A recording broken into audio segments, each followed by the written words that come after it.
Syed Abdul Aziz yang menggunakan juga pendekatan tarekat sufi, tarekat tasawuf, dan beliau ini berpegang kepada tarekat Qadiriyah nama dia. Dan beliau ini berjaya mengislamkan raja kecil besar ketika tiba di Melaka, yang akhirnya baginda Sultan mengubah nama kepada Sultan Muhammad Shah ketika itu. Dan anak beliau Syed Yusuf bin Syed Abdul Aziz Qadi ketika itu. Dan guru mereka berdua juga guru kepada Sultan Muhammad Shah, iaitu Maulana Abu Bakar, juga datang ke Melaka mengajar kitab Durrul Manzum dalam istana. Dan Maulana Abu Bakar juga tarikatnya Qadiriyah. Itu belum kita tengok lagi. Dalam contoh macam hikayat Merung Mahawangsa, ada seorang tokoh yang besar namanya adalah Syah Abdullah Yamani Al-Qumairi.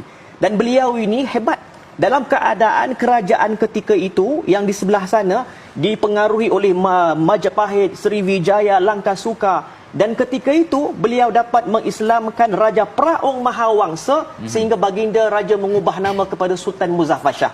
Dan kebetulan saya daripada Jelebu, Negeri Sembilan, dan saya tengok sendiri dalam sejarah kami ada tergembur-tergembur dan salah silah yang saya terkejut. Kurang lebih pada tahun 1500 yang dulu, ada seorang tokoh yang hebat di Jelebu namanya Malim Kalimun As-Sakandari Kadi Padang Segenting. Kalau kita pergi Jelebu, kita tanya kepada datuk-datuk lembaga, dia semua kenal Kadi Padang Genting. Dan beliau ini adalah mufti kerajaan Jelebu yang pertama dan ketua turus angkatan tentera darat yang pertama, Datuk Bedurai gelarannya. Dan beliau cukup dikenali berpegang teguh kepada tarikat. Itu parameter yang pertama. Saya cuba ringkaskan. Masuk kepada kayu ukur yang kedua adalah kita lihat daripada sudut tokoh-tokoh ulama sufi yang dulu, yang mereka juga adalah tokoh pejuang kemerdekaan. Pastinya mereka punya pengikut dan mereka ini dilihat adalah merupakan golongan sufi yang bukan sekadar yang kita faham duduk berzikir, tapi mereka meniupkan semangat kemerdekaan kepada rakyat ketika itu. Kita siapa tak kenal dengan apa Syekh Abdul Rahman Limbung, orang tarikat sufi. Tukku Paloh, Tok Kenali, Syekh Abdul Samad Falembani, kemudian Syekh Abdul Rauf Singkil dan sebagainya. Itu parameter yang kedua. Ketiga, kita boleh melihat daripada sudut buku-buku, lambakan buku-buku tasawuf yang banyak pada hari ini dan banyak mempunyai kaitan dengan tarikat. Sebab kita faham kan, kita nak faham fiqh melalui kerangka mazhab. Jadi lebih mudah kita nak faham fiqh.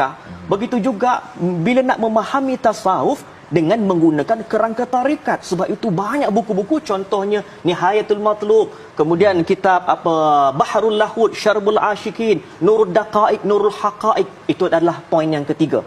Dan poin yang keempat, kita tengok daripada sudut amalan. Masyarakat kita Melayu khususnya hingga ke hari ini begitu banyak. Cuma saya nak cuba nak ambil ada satu amalan susunan yang biasa dibaca oleh orang Melayu kita yang selepas solat tu.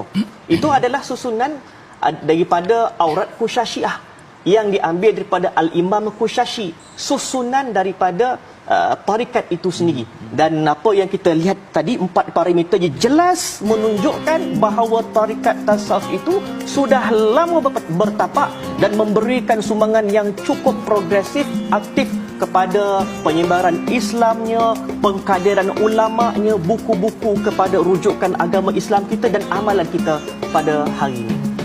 Maksudnya tarikat ini telah orang kata establish di tanah air kita. Baik, saya